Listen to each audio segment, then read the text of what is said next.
This is the Good Neighbor Podcast, the place where local businesses and neighbors come together. Here's your host, Sophia Yvette. Welcome to the Good Neighbor Podcast. Are you in need of a financial advisor? Well, one may be closer than you think. Today, I have the pleasure of introducing our good neighbor, Dan Klonowski with Thrivent. Dan, it's lovely having you on today. Now, we are excited to learn more about you and your business. So go ahead and tell our listeners just a little bit more about what you do.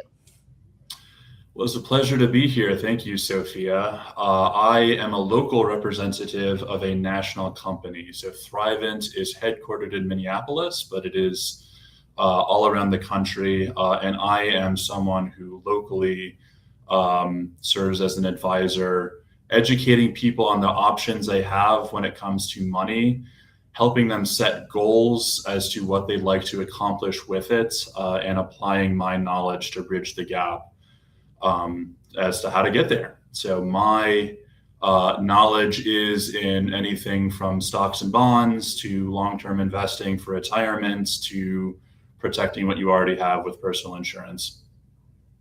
So Dan, jumping into your background here a little bit more, when did you first get involved in this type of industry, and where was your passion for helping others with wealth born? Totally by accident, as many of these things go. I began looking for a change of career in 2022. My professional history is as a middle school math teacher, believe it or not.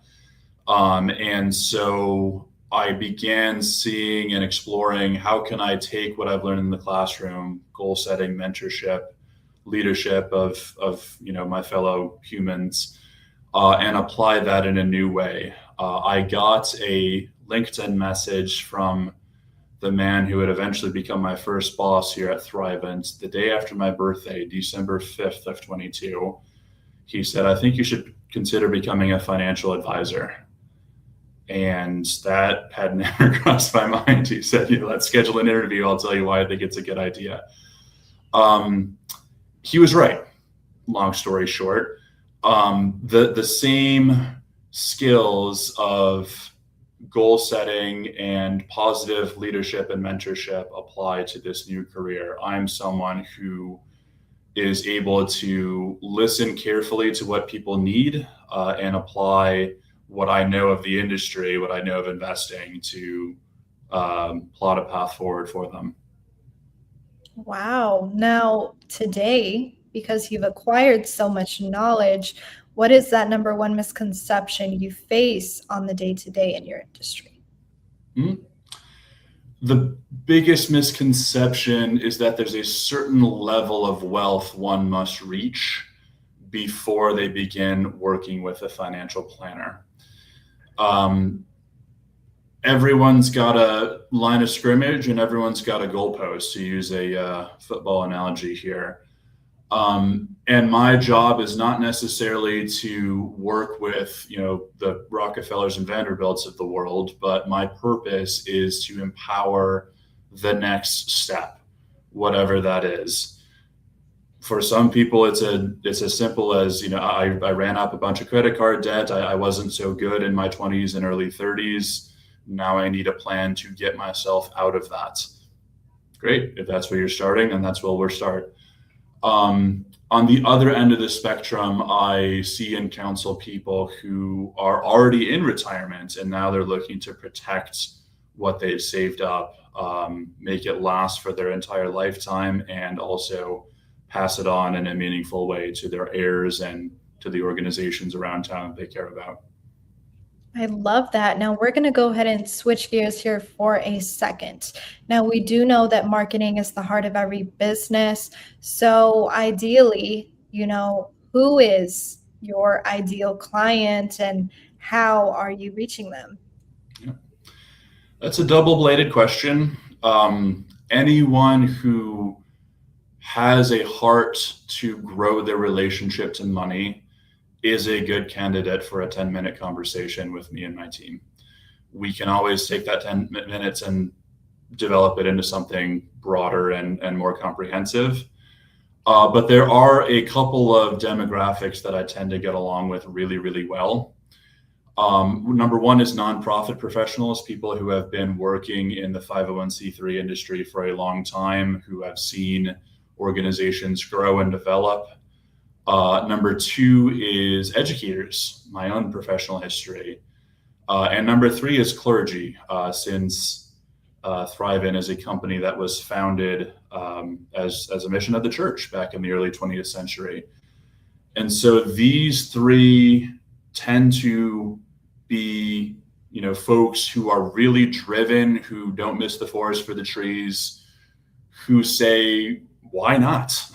and really adopt that long time horizon of the goals that they're setting. I don't have to preach the gospel, is what I'm saying, of long range planning to these sorts of folks, because they see it day in and day out with the organizations and the students that they serve. And how are you reaching them today? I am reaching them by putting my service foot forward first. And so if I'm encountering someone new, I have to realize that anyone with proper licensure could do my job. What am I doing for the person in front of me is the question that differentiates me from the next guy. And so if I'm meeting a school, for example, it doesn't take a whole lot of lift for me to say, me and my team can come in, set up classrooms at the end of August, bring staff lunch sometime in the middle of the year when middle school seems like a slog. So that tends to be our differentiator, is I'm leading with the question, what can I do for you and how can I advance your organization, while also we do business together. Now, Dan, you said that's your differentiator, but why is coming from that place so important for you as a person? Coming from the place of education? Coming from the place of service first. When you are serving someone, you are pushing forward their whole psyche. You are, of course, serving them in goal setting with money, which is the core of my business, but you are also building a friendship and building trust, which is what our industry is based on. You are opening a conversation to say, I want this to be more than just the two of us looking at our financial statements every 6 months. I want to be an advocate for you and help your mission grow just as you're helping mine. Understood. Well, Dan, we've covered a lot of wonderful information today, but one final question for you is, where can our listeners go to learn more about Thrivent? The best way to be introduced to Thrivent, I would say just contact me directly. So I'll make sure that Sophia has my information down in the show notes. And then to connect with us as a whole and to look and learn about some of our community outreach programs, that would be at thrivent.com/membership to learn about our not-for-profit 501c8 structure and how that can drive organizations forward in fundraising, in mission development, and in getting the word out there. Well, Dan, I really appreciate you being on the show today. We wish you and your business the best moving forward. Outstanding. Thank you so much, Sophia. Thank you for listening to the Good Neighbor Podcast. To nominate your favorite local businesses to be featured on the show, go to gnpfrisco.com. That's gnpfrisco.com. Or call 469-221-9345.